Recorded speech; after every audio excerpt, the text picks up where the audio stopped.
երբ որ ստեղծում է այլընտրանք գործող իշխանություններին, գործող իշխանությունները այդ փաստը չեն կարող հաշվի չնստել։ Կոմունիստները նստեցին եւ համագործակցեցին, փառք ու պատիվ իրենց, որ այդքան խորագետ եղան, հա։ Հիմա կարող է, եթե մեզ մոտ էլ նման իրողություն լինի, ես չեմ բացառում, որ ասենք Փաշինյանի զատ մյուսները եւս համագործակցեն, արկա իրողությունները հաշվի առնելով, հա, իրենց համար գոնե հետագա վատ զարգացումներ չունենալու համար։ Սա է ճանապարհը, անարյուն, առանց բռնության, բայց իշխանությանը չընթարկվելով, ուրիշ ճանապարհ մենք չունենք։ Իսկ եթե փորձենք այնուամենայնիվ քաղաքական պայքար մղել, ընտրություններ, հա, եւ այլն, դե արդյունքները մենք կտեսնենք։ Վատ իմաստով էլ, այսինքն իրենք դյուրին կերպով կարող են կեղծել, հետո ասել մենք հաղթել ենք ու վերջ։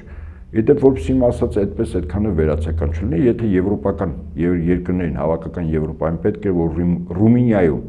ոչ իրենց ցանկալի տեխնացուն նախագահ չհայտարարվեր նախագահ, իրենք ասել մենք ընտրության արդյունքներ չենք ճանաչում։